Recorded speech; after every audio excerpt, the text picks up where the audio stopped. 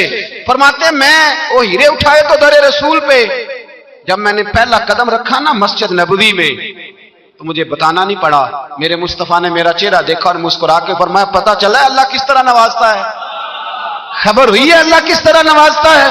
فرمایا رب کی بارگاہ میں جھکے رہو، وہ تمہیں وہاں سے دے گا تمہارا گمان بھی نہیں گیا ہوگا. اس کے حضور تو آؤ، اس کی جانب تو توجہ کرو.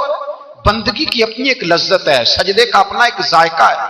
اگر آپ نبی کریم سید عالم صلی اللہ تعالی علیہ وسلم کی عبادات کو ملاحظہ کریں نا تو سرکار کی زندگی میں کثرت ہے عبادت.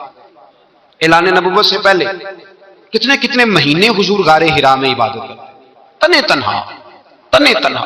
حرم کعبہ قریب تھا لیکن وہاں رش ہوتا تھا، لوگ ہوتے تھے. فرمایا میں اکیلے میں اپنے رب کو منانا چاہتا ہوں. کتنے کتنے ایام حضور غار حرا میں عبادت کرتے. پھر صحابہ کرام علیہم رضوان فرماتے ہیں کہ مدینہ منورہ میں حضور کا یہ رنگ ہوتا، اتنے لمبے سجدے کرتے کہ لگتا روح مبارک کی پرواز کر گئی، اتنے لمبے سجدے کرتے. حضرت سیدنا معاذ بن جبل رضی اللہ تعالیٰ عنہ فرماتے ہیں 3 دن ہو گئے حضور چلے گئے، مدینے میں نظر ہی نہیں آ رہے. صحابہ پریشان، ابو بکر صدیق، عمر فاروق، عثمان غنی، مولا علی ڈھونڈتے پھرتے. حضور سید عالم صلی اللہ علیہ وسلم کا پتہ نہیں. فرماتے جناب صدیق اکبر گھومتے گھومتے جبل سلا کی پہاڑی کے قریب گئے. ایک چرواہا بکریاں چرا رہا تھا، اس سے پوچھا تم نے میرے محبوب کو تو نہیں دیکھا؟ تو کہنے لگا مجھے نہیں پتا تمہارے محبوب کون ہے. ایک آدمی آج 3 دنوں سے غار میں رو رہا ہے، اتنی شدت کے ساتھ روتا ہے کہ میری بکریاں جا کے غار کے سامنے بیٹھ جاتی ہیں.